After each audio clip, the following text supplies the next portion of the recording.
मोदी तेरी गुंडागर्दी नहीं चलेगी, नहीं चलेगी, मोदी तेरी गुंडागर्दी नहीं चलेगी, नहीं चलेगी, मोदी तेरी गुंडागर्दी नहीं चलेगी, नहीं चलेगी, मोदी तेरी गुंडागर्दी नहीं चलेगी, नहीं चलेगी। भारतीय संविधान जिंदाबाद जिंदाबाद, जिंदाबाद, भारतीय संविधान जिंदाबाद जिंदाबाद, जिंदाबाद, पीएचसी लागू करने वाले मुर्दाबाद, मुर्दाबाद, मुर्दाबाद, पीएचसी लागू करने वाली सरकारें मुर्दाबाद, मुर्दाबाद, अरे अपने भाईचारे को खड़ा करने वाली सरकार मुर्दाबाद।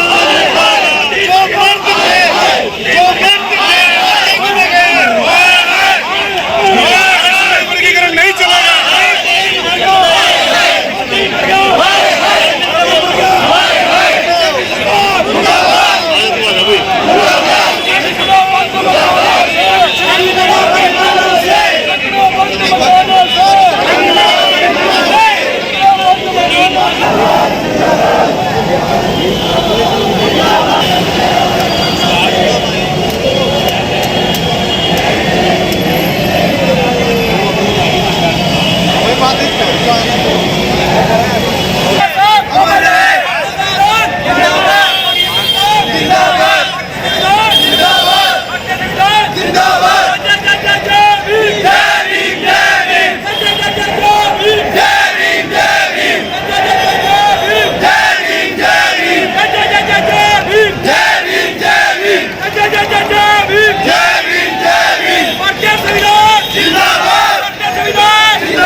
नमस्कार, मैं अभिषेक वर्मा, न्यूज़ आर्यावर्त टाइम्स में आपका स्वागत है। आज भारत बंद का ऐलान किया गया है, जिसको देखते हुए पानीपत में भारी हुजूम इकट्ठा हो चुका है भारत बंद के समर्थन में। नमस्कार मैम। नमस्कार। आज मैं सरोज बलागर हूँ, वैसे इनेलो की प्रदेश महासचिव हूँ। उससे पहले मैं अपने समाज की एक सदस्य हूँ। तो ये जो अभी माननीय सुप्रीम कोर्ट का हम वैसे रिगार्ड करते हैं, इज्जत करते हैं, लेकिन ये जो निर्णय जो आया है रिजर्वेशन में रिजर्वेशन का, ये डिस्क्रिमिनेशन है। हम चाहते हैं कि SC ST रिजर्वेशन को आर्टिकल नंबर 9 में सूची में जो है उसको ऐड किया जाए। दूसरा, हमारा जो बैकलॉग आज तक इन्होंने नहीं भरा वो भरा जाए। डॉक्टर भीमराव अंबेडकर जो हमारे आदरणीय बाबा साहब जिन्होंने ये हमें रास्ता दिखाया था, वो ये कहते थे कि रिजर्वेशन सिर्फ 10 साल के लिए हो, लेकिन इन्होंने एक राजनीतिक टूल के रूप में जो है इसको प्रयोग किया है। आज तक पूरा बैकलॉग नहीं भरा गया।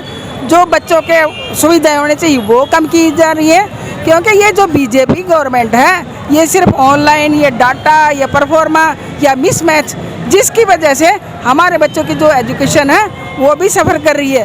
फीस इतनी ज़्यादा कर दी कि बच्चे अफोर्ड नहीं कर सकते, आम आदमी जो है उसको अफोर्ड नहीं कर सकता। और अब रिजर्वेशन में रिजर्वेशन करके भाइयों को लौटा दिया। क्यों ना ये जनरल में क्यों ना ऐसा करते, जिनको 50% रिजर्वेशन लिए हुए हैं। दूसरा, मैं ये कहना चाहूँगी कि 15% प्लस 7.5% जो रिजर्वेशन है, तो 7.5% होते हुए हमारे जो ST लोग हैं वो 1% नहीं ले सके, तो उनको अलग अलग करके ये बड़ी तगड़ी चाल है, बड़ी गहरी चाल है इसको रिजर्वेशन को ख़त्म करने की। ये तो आप जानते ही हो, अभी IAS के लिए कितनी सीटें निकाली और ये डायरेक्ट अपॉइंटमेंट उसमें कर रहे हैं, ना उसका UPSC का एग्ज़ाम है। ये तो डायरेक्ट UPSC के कंडक्ट जो करती है वो तो उसकी भी तौहीन है। तो हम तो ये चाहेंगे कि हमारा बैकलॉग पूरा हो, इस एक्ट को वापस लिए जाए और साथ में जो हमारे भाई हैं जितनी भी SC ST को उनको सुविधा दी जाए पूरी। तो भारत बंद से क्या मिलने वाला है? भारत बंद से हम एक संदेश देना चाहते हैं कि हमारा भाईचारा जिंदाबाद। SC ST समाज जो है वो सब एक हैं। अलग करने की कोशिश की जाएगी, डिस्क्रिमिनेट करेंगे तो हम उसको सहन नहीं करेंगे। तो इस भारत बंद में क्या किया जा रहा है आप लोगों के द्वारा? भारत बंद में जो है जगह जगह आज हम अपना उनको मतलब ये दिखा रहे हैं कि हम इससे नाराज़ हैं, विद्रोह कर रहे हैं इस चीज़ का। अगर इसको इम्प्लीमेंट करने की कोशिश की तो सब सड़कों पे उतरेंगे। देख लिया पीछे कितनी लंबी है। आप सेक्रेटरीट से चल के गोहाना रोड तक पूरी रोड जाम है, ऊपर जो है फ्लाईओवर जाम है। तो ये चीज़ें ये दर्शाती है कि इस चीज़ को छेड़ने की ज़रूरत नहीं है। तो पुलिस प्रशासन कितना साथ दे रहा है या खिलाफ है? नहीं, पुलिस बिल का अच्छा कोऑपरेट कर रही है, साथ साथ में गाइड भी कर रही है, और कोई एम्बुलेंस है उसको भी निकाल रही है। पूरा कोऑपरेशन है यहाँ की एडमिनिस्ट्रेशन का। लेकिन हम बीजेपी का विरोध करते हैं। इलेक्शन डिक्लेयर होने के बाद अगले दिन ही अखबार में दे दी कि 50% रिजर्वेशन करेंगे, जो कि गलत है। ये जो आचार संहिता लगी है उसके बाद ये बिल्कुल भी जो है अनाउंसमेंट नहीं आनी चाहिए थी। तो मैं ये चाहूँगी कि इस गवर्नमेंट को डिजोल्व किया जाए तुरंत। वैसे डिजोल्व तो हो गई, और बीजेपी बिल्कुल साफ है इस जो डिसीजन लेके आती है। चलिए, बहुत बहुत धन्यवाद।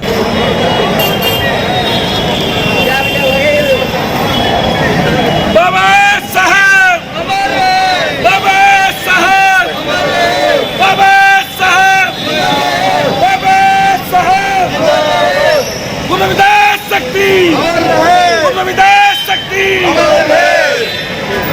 जय जय जय जय जय भीम।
सारी गड़बड़ हो गई जल्दबाजी में।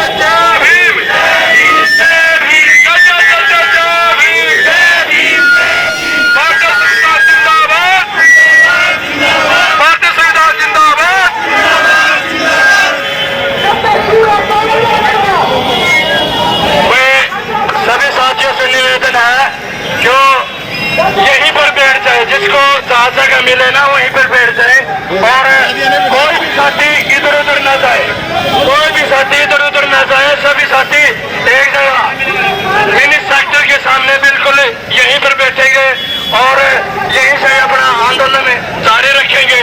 तो हमारे बीच में हेलो, सभी साथियों से अनुरोध है भाई, देखो जहाँ भी जगह मिले वहीं बैठ जाए, कुछ पुल के नीचे आ जाए, कुछ सड़क पर इधर बैठ जाए, जहाँ भी जिसको जगह मिलती है वहीं बैठ जाए। सभी साथी बैठ जाओ भाई, सभी साथी बैठ जाओ। और ये साथी जो पानी की व्यवस्था है, पानी सभी होते रहे भाई, गर्मी ज्यादा हो रही है, सबको पानी की जो सर्विस है वो देते रहे, पानी पिलाते रहे सभी को। जो महिलाएं हैं इनको भी पानी दें। आ जाओ भाई, सभी आके आ जाओ, आके आके अपनी स्थान ग्रहण कर ले सभी साथी।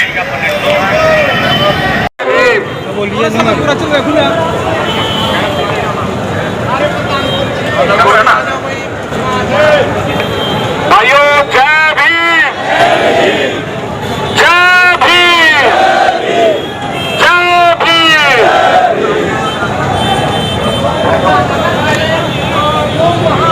ये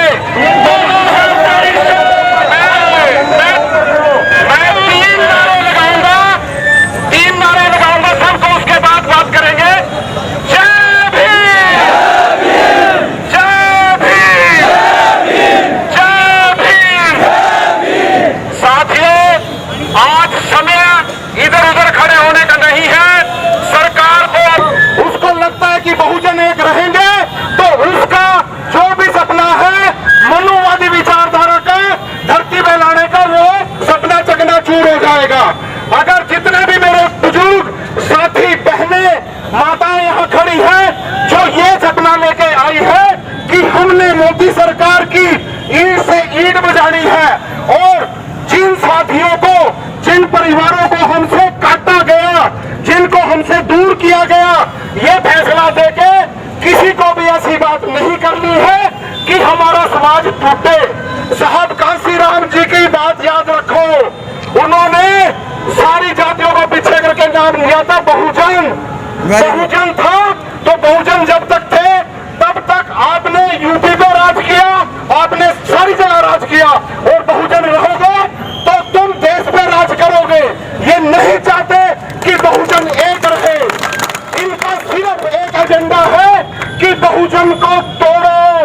अगर आप साहब कांसीराम जी के अनुयायी हो, आप बाबा साहब भीमराव अम्बेडकर के बेटे हो, तो अपनी बच्चों को यही शिक्षा देना है कि हमारी सारी जातियां एक है, हमारे सारे भाई एक है, एक रोटी है तो सबको बराबर बराबर बांटेंगे। इनका ये फैसला हमारी रोटी तोड़ने का है, इसको नहीं टूटने देना है। आप सभी साथियों से अनुरोध है, किसी के बारे में गलत बात ना करें। बहुजन बनो, बहुजन, बहुजन एकता, बहुजन एकता, बहुजन एकता। जो हमसे टकराएगा जो हमसे टकराएगा जय जय जय जय जय भीम, जय भीम, जय भीम, जय जय जय जय जय भीम, जय भीम, जय भीम। इस मनोवादी हरियाणा सरकार के दिन पूरे हो गए हैं। आने वाली 1 तारीख को मैं ये नहीं कहता किसको वोट दो, पर उसको वोट दो जो बीजेपी को हराने की ताकत रखता हो। मैं नहीं कहता कि किसको वोट दो, आप उसको वोट दो ये सोच के कि ये आदमी बीजेपी की मनोवादी विचारधारा का खात्मा कर सकता है, उस आदमी के साथ खड़े हो। कास्ट कोई नहीं है, कास्ट एक है, बहुजन। बहुजन के पैर में सबका पैर, और एक रोटी अगर हमारे हाथ में है तो सारे मिल बैठ के खाएंगे। धन्यवाद। आज हम एक नीले झंडे के नीचे सभी लोग इकट्ठा हुए हैं, तो बंद करवा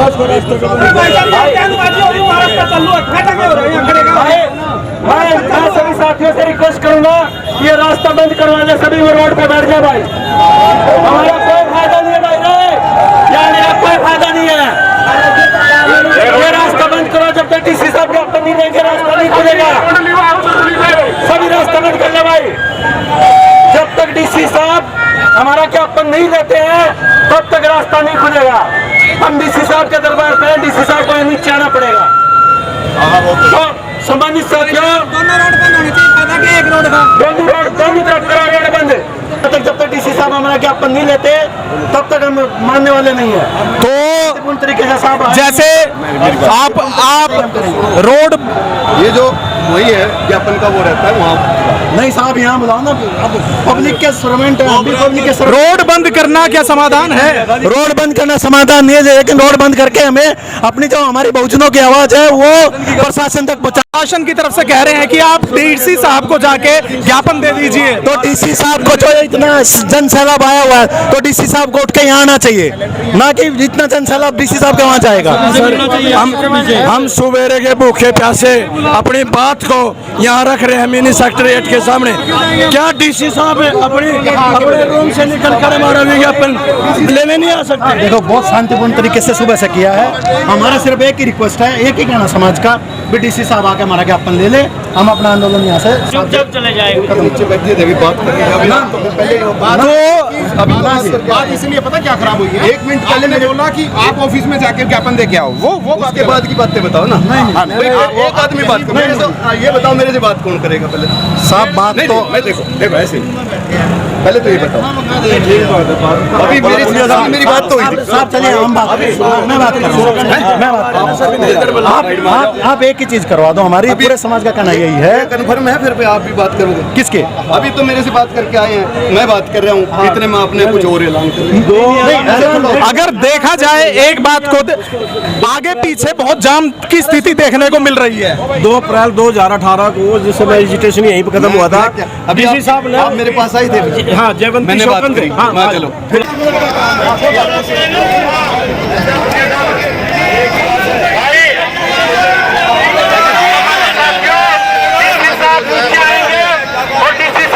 के बाद ही हम अपना ये आंदोलन है ज्ञापन देने के बाद समाप्त करेंगे। जब तक डीसी साहब हमारा ज्ञापन नहीं लेंगे हम अपना आंदोलन समाप्त नहीं करेंगे। सभी साथियों से एक बार ध्यान से सुने। ज्ञापन देंगे सभी साथी हैं, जितने भी ज्ञापन लेकर आएंगे, जितने भी संगठन के साथी हैं वो सारे माइक के पास पहुंच जाए ताकि हमें एक साथ अपनी आवाज को प्रशासन तक पहुंचा सके। अब बोल यहाँ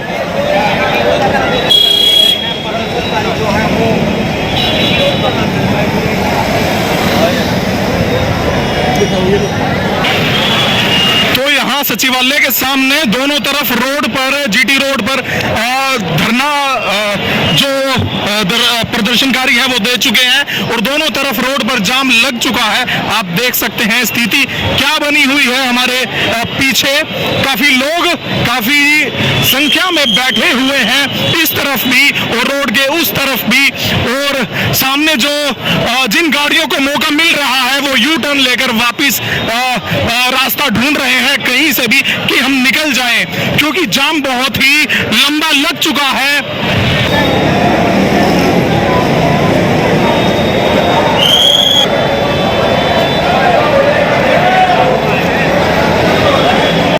दलित समाज के नेताओं द्वारा बार बार अनाउंसमेंट किए जाने के बाद भी कि डीसी साहब को जो है यहाँ ज्ञापन लेने आना है, लेकिन बार बार जो है वो अपने सेक्रेटरी या एसडीएम को भेजते रहे, लेकिन दलित समाज के नेताओं ने उनको ज्ञापन नहीं दिया।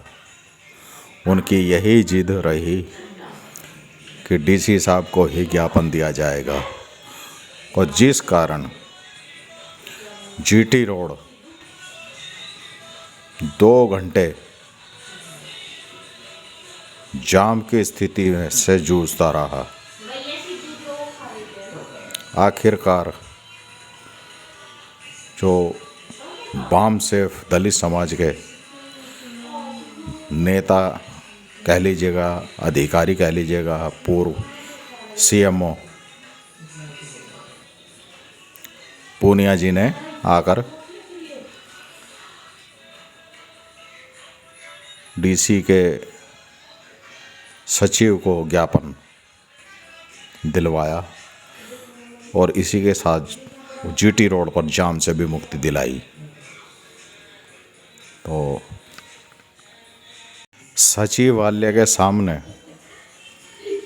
जीटी रोड पर धरना देकर जाम लगा रहे दलित समाज के लोगों द्वारा जो विरोध प्रदर्शन कर रहे थे,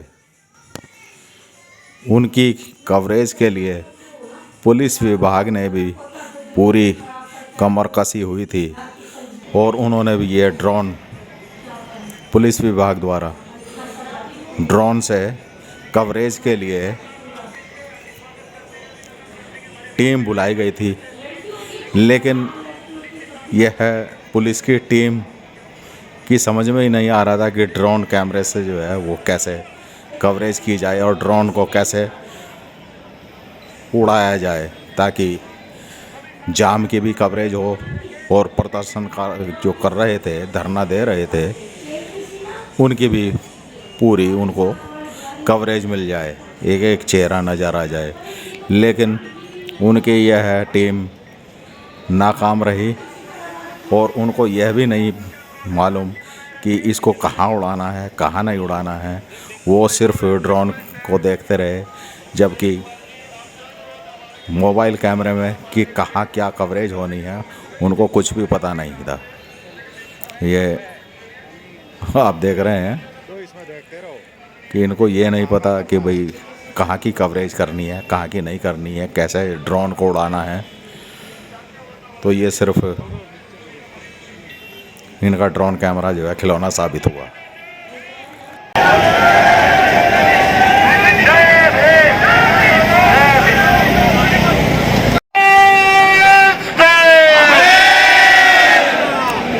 विरोध प्रदर्शन के लिए सचिवालय में एकत्र हुए दलित समाज के लोगों सम्मानित साथियों, शायद डीसी साहब हमारे बीच में पहुंच चुके हैं। कृपा करके साइड दीजिए।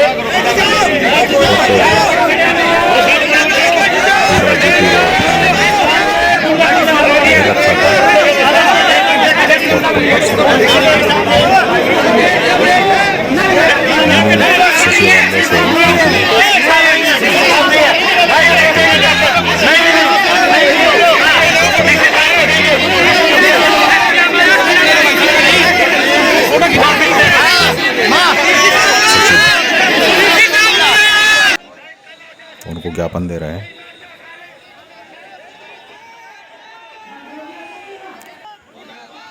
और विरोध कर रहे दलित समाज के लोगों ने अपना पूरा विरोध जताया सरकार के खिलाफ व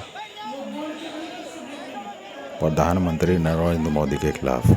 यहाँ पर इतना जाम लग चुका है, इतनी भीड़ हो चुकी है कि स्कूल की बसेस भी जाम में फंसी हुई हैं। कई घंटे हो चुके हैं और जाम खुलने का नाम नहीं और लिया जा रहा है। तो मैडम ये बताइए कि इतने जो फंसे हुए हैं, डीसी साहब अभी आए नहीं हैं। कहा जा रहा है कि जब डीसी साहब आ जाएंगे तभी उन्हीं को ज्ञापन दिया जाएगा। देखो, डीसी साहब के मेल आई हुई है। ये हमारा कहाँ से आंदोलन चला ये भी उनको पता है, कहाँ पहुँच गया ये भी पता है। CID पल की रिपोर्ट दे रही है, उनको ये भी पता है 1 घंटे से ये आप पहुँचे हुए हैं, जिससे पब्लिक परेशान हो रही है, स्कूलों की बसें फंसी हुई हैं। तो इसमें हमारा कसूर नहीं है, डायरेक्ट प्रशासन का कसूर है। जैसे डीसी साहब को पता लग गया ये यहाँ पहुँच गए, तुरंत आ जाना चाहिए था। तो गलती डीसी साहब की, तो प्रशासन की गलती है, उन्हें तुरंत आना चाहिए था, हमारे हित की भी और बाकी हित की भी।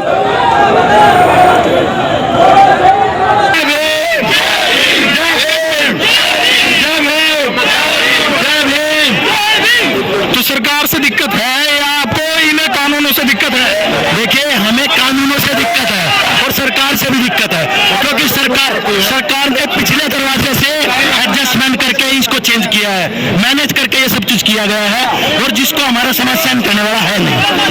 तो इस धरने प्रदर्शन से क्या ये कानून लिया जा सकते हैं वापिस? क्यों नहीं लिया जा सकते?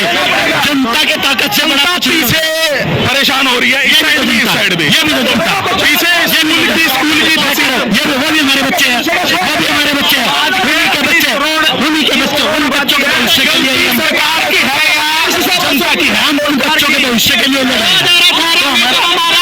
तुगलकाबाद का मंदिर तोड़ा था, हमने इसी प्रकार रोज करा था। जब कानून ने निर्णय बात की ले लेते, आप क्यों नहीं ले लेंगे भाई? उन बच्चों के लिए हमारा ये आंदोलन है। उन सरकार ने जब रोस्टर लागू किया था तब भी वापिस हुआ था। अप्रैल को जब SC/ST के खिलाफ, आरक्षण के खिलाफ समाज के था, वो भी वापिस लिया गया था। मैं एक बात कहना चाहता हूँ समाज के लोगों से, शांति बनाए रखें। और ये कानून, मैं एक बात और कहना चाहता हूँ, इस कानून का बहुत बड़ी साजिश हुई है समाज के खिलाफ, SC/ST वर्ग के खिलाफ, क्योंकि SC/ST वर्ग इकट्ठा रहकर अपने अधिकारों की रक्षा कर रहा था। लेकिन इस समय सरकार ने जो वर्गीकरण का निर्णय लिया है, और खासकर हरियाणा सरकार ने पहले लागू किया और तेलंगाना में कांग्रेस सरकार ने लागू किया, पूरा समाज इन दोनों पार्टियों का बाइकआउट। मेन बात इस बात पे, तो यहाँ बैठ के अब किस चीज का इंतजार किया जा रहा है? यहाँ बैठ के जुम्मेवार डीसी साहब हो, जब तक डीसी साहब आएगा यहाँ से कोई नहीं उठेगा।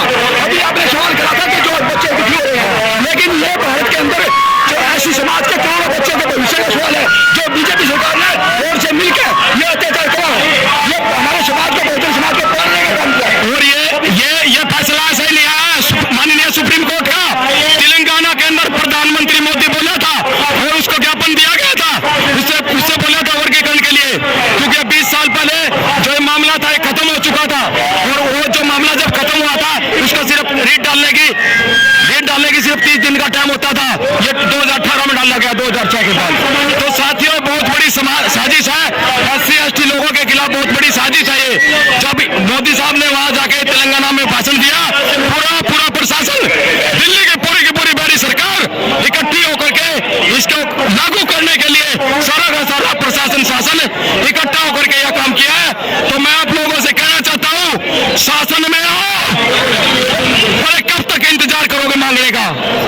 आपकी पार्टी है, आपके लोग हैं, मेरा कब तक रहोगे? कब तक मांगते रहोगे? साहब कहाँ जी, हमने कहा था कि देने वाले बनो, कब बनोगे? एक सवाल आपसे भाई साहब, आपने अभी थोड़ी देर पहले नारा लगाया कि मोदी तेरी कब्र खुदेगी, आज नहीं तो कल खुदेगी। ये कहां तक एक सही भाषा है? ये भाषा बिल्कुल सही है, क्योंकि जो लोगों के अधिकारों के साथ खेलेगा उसकी कब्र तो खुदेगी, चाहे कोई भी हो, इसमें चाहे मोदी हो, चाहे मैं हो, चाहे आप हो, कोई भी होगा, जो लोगों के अधिकारों के साथ खिलवाड़ करेगा उसकी कब्र तो खुदेगी। हमला करवा सकता है, जो पुलवामा जैसा हमला करवा सकता है और शहीदों को और जो हमारे नौजवानों को शहीद करवा सकता है, तो उसकी नहीं खबर खुदेगी, वो लाजमी है उसकी खबर। एक बात भाई साहब मैं कहूंगा, ये बार कदे RSS के, कदे कांग्रेस के, कदे बीजेपी के सारे नुका आरक्षण पर समीक्षा करो। सुप्रीम कोर्ट में 70 साल तक ना तो आज तक एक विशेष समुदाय का जज बना है, 4 जज बने ओनली SC के, ST का आज तक कौन नहीं बना? क्या उधर आरक्षण की समीक्षा नहीं होनी चाहिए? ये सारे जज बैठ के नुका है, बोले आरक्षण की समीक्षा करो, आरक्षण तारा कॉलेजियन सिस्टम की समीक्षा नहीं होनी चाहिए, नहीं होनी चाहिए। क्या बात है? उसमें हमारे SC ST OBC में टैलेंट वाले जज नहीं है। 20 या 25 फैमिली, अरुण मिश्रा हो, रघुनाथ मिश्रा हो, दीपक मिश्रा हो, चंद्रचूड़ हो, उसका छोरा हो, उसका बाबू हो, सारे एक 20-25 फैमिली है, तो सारे जज बना है। क्या बात है? और 150 करोड़ में टैलेंट नहीं क्या? और भी तो टैलेंट है, तो ये क्या है? सबसे बड़ी बात यह है, अगर इनको चेंज करना था इस तरीके का, तो संविधान की 9वीं यदि सूची में क्यों नहीं डाला इसको? किसी को ऐतराज नहीं होता, लेकिन अब इसको क्या किया? जैसे मणिपुर में 2 समुदाय के बीच में झगड़ा हो रखा है, ऐसे ये पूरे भारत में करवा दिया। इनका तो एक ही काम हो गया, अभी फूट डालो राज करो। तो क्यों तोड़ा? अभी समाज के अंदर अगर हम बात करते हैं, अगर SC से भी लेके चलते हैं, SC A में और B में, तो दोनों में लड़ाई लगवा दी। तो वही वहां पे मणिपुर में क्या है? मैते और कुकई है, दोनों में लड़ाई लगा दी, सेम यहाँ लगा दी है। ठीक है, तो इस तरीके से समाज किसी की भी कब्र खोद सकता है। अगर ये जनता की आवाज है, आरक्षण में भी उसकी छेड़खानी एक सुप्रीम कोर्ट एक अपना SC/ST एक्ट ले आए थे, मोदी ने कुछ नहीं कराया, 2 अप्रैल ने भारत बंद कराया, इसने अपना करंट चेक करा था, करंट चेक करके इसने जिन्हें एक्ट लिया है वो पाछा EVO के करने लग रहा है। और सरकार में तो दम है नहीं, सीधा मारता लड़ा है। सुप्रीम कोर्ट का थ्रू मारे पे ज्यादा यह कानून नहीं पास करवा रहे हैं, EVO अपना करंट चेक करने लग रहा है। इनका आंगली लगा के देखो, ये खुद है कौन खुद दे, नहीं खुद हो गए सारे अधिकार खत्म कर दिए जाओगे। सरकार भी तो आपने ही चुनी है, सरकार किसकी है? हम विपक्ष से सवाल नहीं करते। अच्छा लगा था जिन्हें बैठा नहीं, कांग्रेस विपक्ष में बैठी है, विपक्ष अच्छा ये उल्टे काम करे तो ये भी विपक्ष में बिठाओगे, ये फिर बिठाओगे। हम सरकार चलो